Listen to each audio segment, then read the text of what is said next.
Okay, welcome to today's episode. So, man, this episode might get a little deep, and I think it is because it's just some things that I've been feeling, and I think I need to share. I think we need to talk about it because I don't think I'm the only one that feels this way. So, you know what? Maybe you're struggling with this too, and maybe you didn't even know you're struggling with it. Maybe you know someone else who you can tell that, man, there's something that's weighing heavy on them. Maybe this will help them. All right. So here goes. So, we have this problem with not necessarily being obese.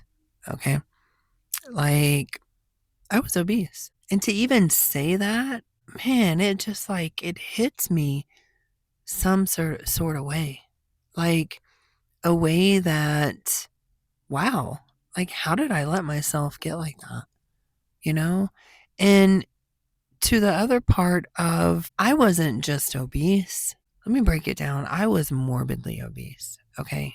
And to look at me, you wouldn't have known. Like, you wouldn't have thought that because you would think morbidly obese, like it's just this person you see on whatever that show is where it has, people that are like over 300 pounds or so or something like that. Maybe you think that. But morbidly obese is if you are over 100 pounds over the weight you're supposed to weigh. And I know quite a few people that aren't just obese, but are morbidly obese, you know? And when you break it down like that, it hits you to a core that you don't want to think about. You don't even want to talk about it because you're like, oh, somebody might get mad at me. Well, you know what? Get mad at me then. Because I wish someone would have stepped up to me and said something to me. Because now I don't know. Would I have received it? I don't know. I really don't know. And depending on how you approach people, they know whether you're poking fun at them or whether you are calling them up. You're not calling them out. You're calling them up because you know there's something inside of them. And you know that there's so much more than that. And you know they're struggling with something. And there's probably a way that they don't even know that they're struggling with it. And because they don't know they're struggling with it, they can't even get out of it. So it's not necessarily the problem of just being obese. There's a problem with we are losing muscle mass. Like us women, we're so focused on the scale and what the number says on that scale that we just want to lose weight. We seriously just want to lose weight. And it's not about the weight, okay? Because you can be not obese, but you can still, where the number on the scale looks good for your height and for this and that. We won't even talk about BMI because I'm so not cool with that. We're just not even going to go there. But anyway, you can be to where that number is cool with your height and it looks like you're good. But when you do a body composition, you don't have much muscle mass and you have more fat. But looking at you, people would say, oh, well, they're fine. No, the issue is we need the muscle mass. Muscle mass equals longevity. Muscle mass is what's good for our bones. Muscle mass is what helps us sit there and burn more calories while we're sitting there and we're not active. You hear that? You build muscle so you can burn more calories while you're sitting there. Did you think about that one? And I know it's stuff you don't want to hear because when you start to do something you are so uncomfortable, like so super uncomfortable and you don't want to do it. I get it. I truly get it. But I just want you to give yourself 15 minutes of your day. Can you do that? You give your kids 15 minutes of your day. What are you going to do when your kid wants you to do something with them? You can't do it. Or maybe you don't have kids, but it's your niece or your nephew, and you can't do it with them. How are you going to tell them that it hurts you to walk for that long? Or those stairs are so far away? Or hold on a minute because you can't bend down to tie your shoes. You need to go find somewhere to sit down. How are you going to say that to them? You're not. You just won't do the things. They'll do the things. And then the memories that they're going to have, you're not going to be in them. The only part of you that's going to be in them is the part where you couldn't play with them. You couldn't do the things that they wanted you to do because you were too uncomfortable. Let down this mask of you love yourself so much. That's such a mask because you really don't. Because inside, you're in pain. Like you really are in pain because you are struggling so much and that weight is taking you under. Because then you leave somewhere, and guess what you're doing? You stop by a drive-thru. You get something to eat because you can't deal with your feelings. So you know what? You're just going to numb your feelings. You're just going to go get something to eat, or then you're going to go get some ice cream. And you're going to make sure you eat it before you get home because nobody needs to know that you had it, right? You know what I'm talking about because you've done it. But what you fail to realize is everything you do in the dark or by yourself, it shows. It shows on your body. It shows in the light. You can't mask that pain forever. Food's not going to take it away. Food's going to make it worse. It's no different than a drug addict or an alcoholic, except one's acceptable, one's not. Binge eating on food has become more acceptable. Numbing ourselves with food's become more acceptable, but it's no different. It hits the same thing in your brain. It really does. And you got to own it. Because right now, the life you're living and the path you're going down inside of you, screaming for help. Screaming for help. You can choose to ignore it. You can choose to ignore it so much that one day you're walking and you just fall down because your insides have been giving you signs, but you choose to ignore it. Every day you choose to ignore something, it just gets worse. Think about it like this. If you cut your arm and it was bleeding, you'd put a Band-Aid on it, right? You take care of it. But because you can't see the damage that you're doing inside, you don't do anything about it.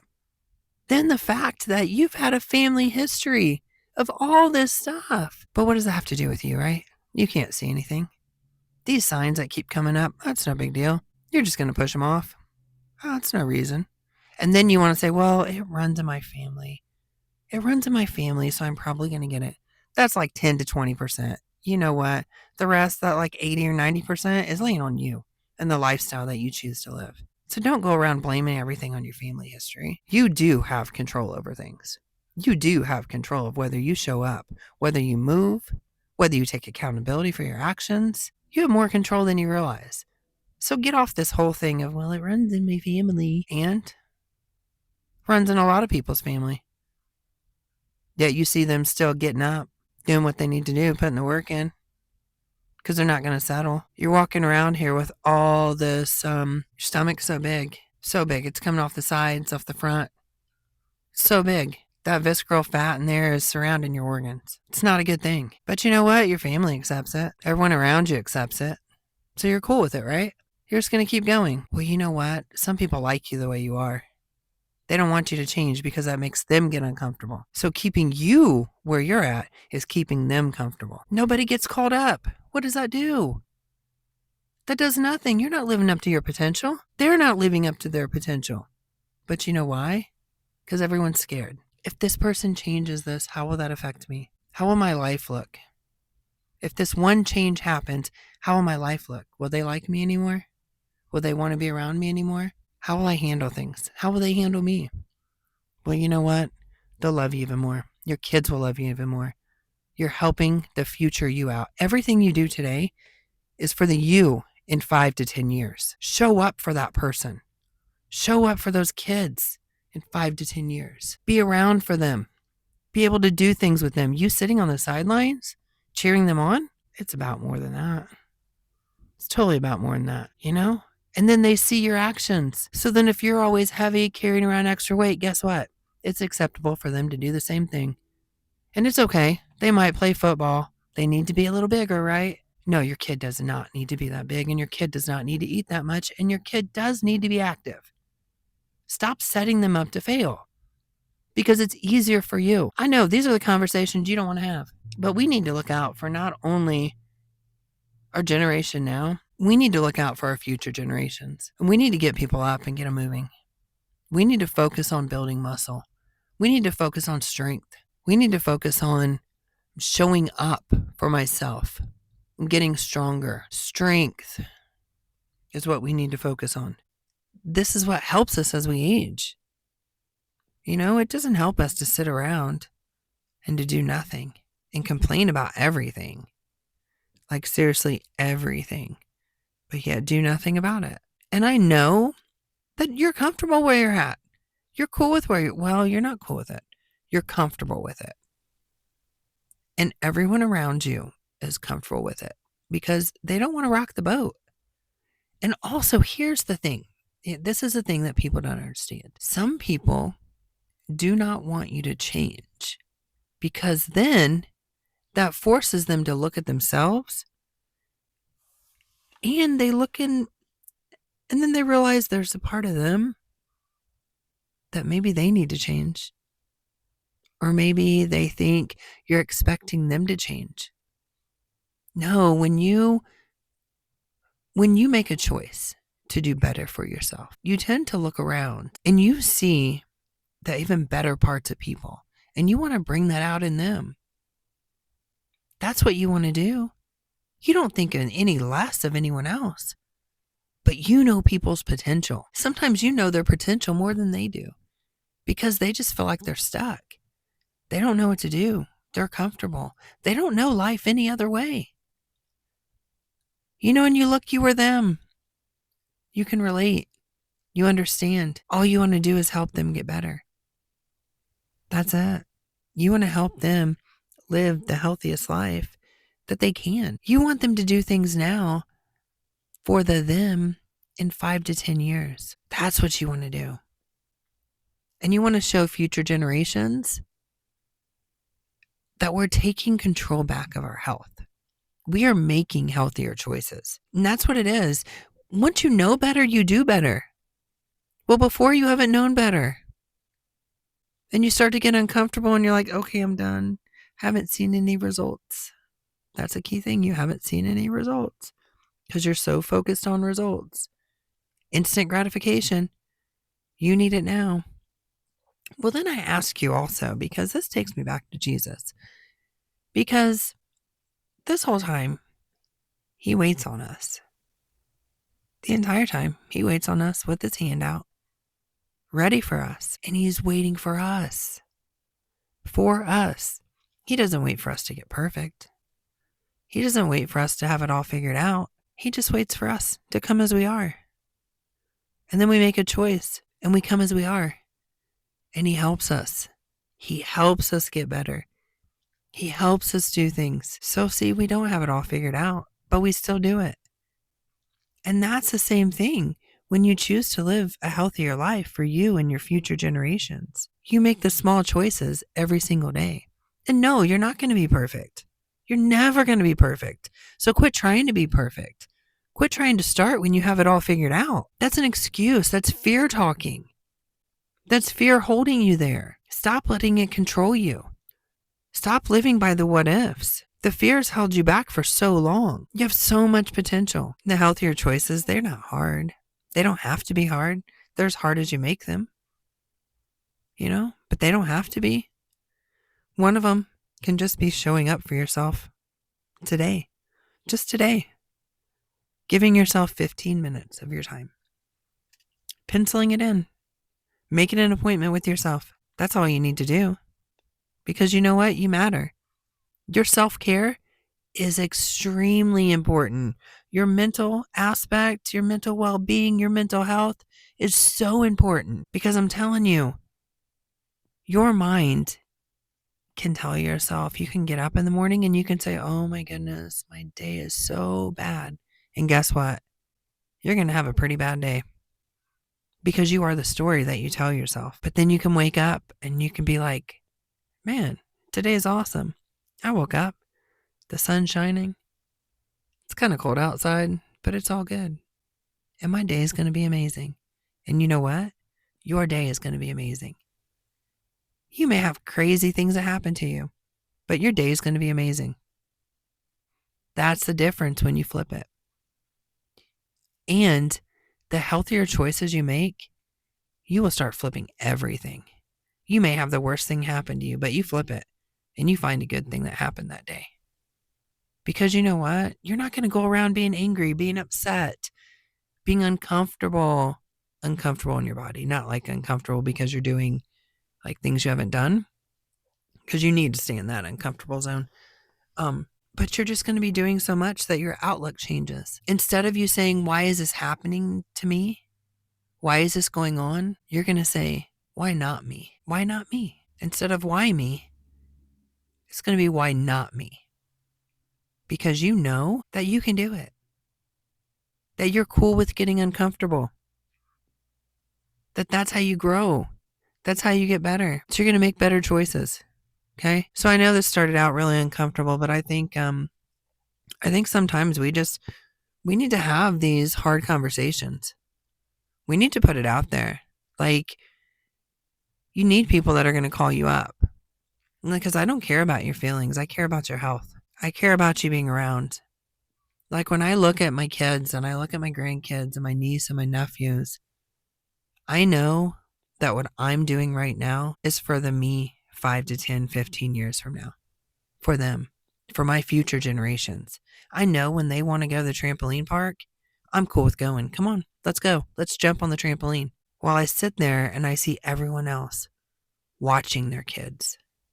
They're not jumping with them. They're watching them. I don't want to be that person that's watching. I don't want to be that person on the sidelines.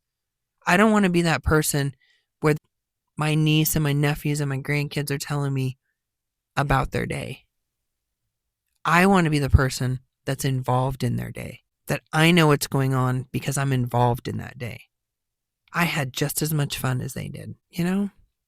I want to build that muscle so when they fall down or they get hurt, I can pick them right up, throw them over my back, and take them where I need to take them. I want to be that person. I want them to see that that's life. We fall down, but we don't give up. We get up even stronger than we were before.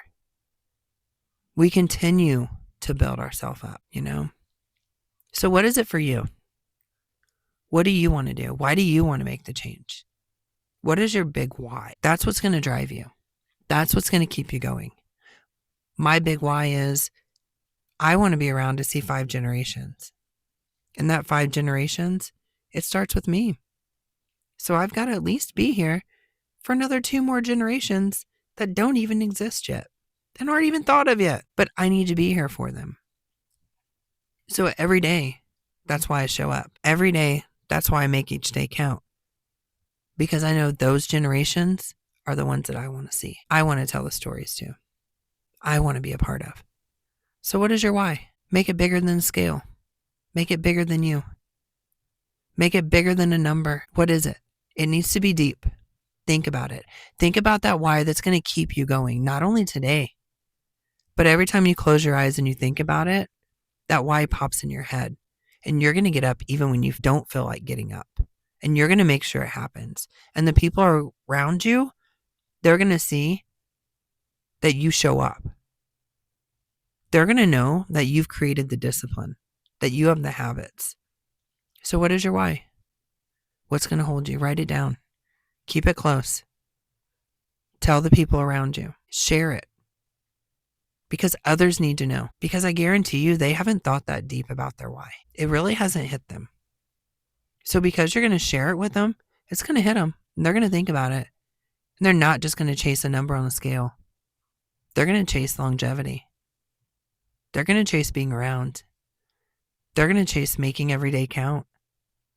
They're going to chase showing up for their family. They're going to chase knowing that every day they made it the best day. You know? So, hey, if this rubbed you in a way that it kind of stung, you know, I'm actually glad. Because I think we need those stings. Those stings help us grow. Those stings help us know that we're being called up. There's more for us to do.